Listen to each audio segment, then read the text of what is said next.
arrived at the Ile de Sein. There are no moorings to pick up, but we just need to find a place to anchor, really, somewhere among all the fishermen's moorings and the local buoys.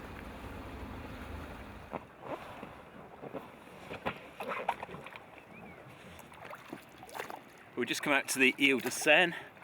It's gorgeous out here. Flat island. There's not a tree, there's not a bush, there's not a hedge. It's virtually at sea level. In fact, I'm told that occasionally the sea has actually inundated the whole island. Water's absolutely clear, crystal clear. So we thought we'd just, well, you've got to when you come to a place like this, you've got to go ashore and have a look, haven't you?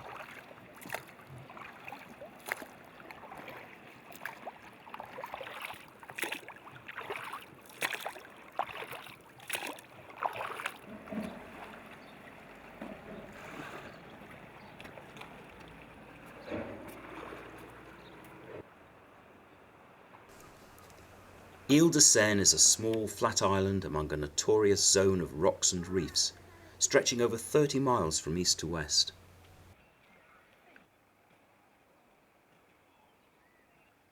An interesting quirk in the island's history is that during the Second World War, every single man and boy from the age of 14 to 60 headed on their fishing boats to England to join the Free French Army.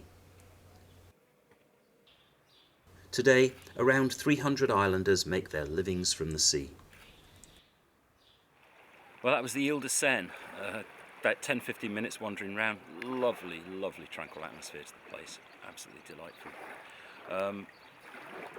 Seen it on a good day though. You can imagine it with a howling Atlantic gale coming through. It must be wicked, it must be evil. There we go. Anyway, one final island on our Bay of Biscay island hopping tour, and that's Ile d'Ouessant.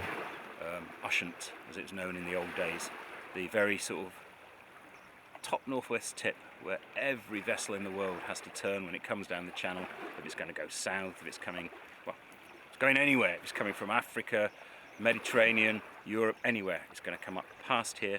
One of the major maritime turning points on the planet. So we're off there next.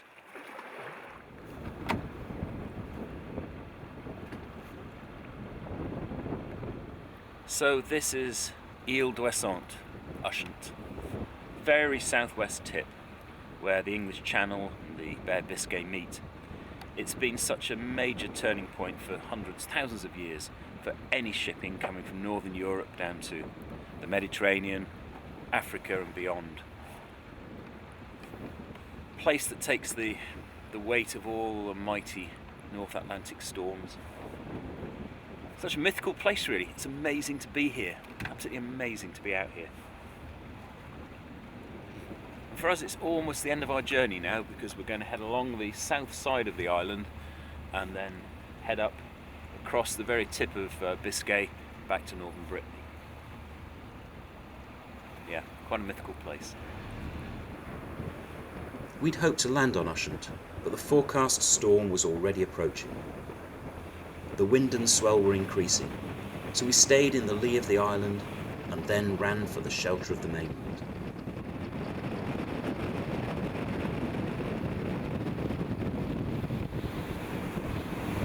So that was Biscay. We've pulled into the marina at Labarack, just round the corner from Biscay on the north coast of Brittany. And in 2 weeks since we actually did our first run round this corner, we've been all the way to Spain, to Santander and back. We've had fantastic conditions. There was one day when we couldn't put out to sea. Other than that, every day we've had sunshine, light breezes, not too much swell, ideal conditions, and that's been Biscay at its best. You can't guarantee getting that, obviously. Biscay's got a fearsome reputation, but it's the Atlantic. The boat's been fantastic. There've been a few problems with belts, but that's a belt, it's a bit of rubber, it's getting a lot of wear, a lot of hard usage. We've had a couple of gauges that have been playing up, and we've had what we think is a loose connection on a relay, which we think has been causing all that. But apart from that, the boat has been superb. Great boat to drive, takes the sea beautifully, totally delighted with her. It's been a good trip.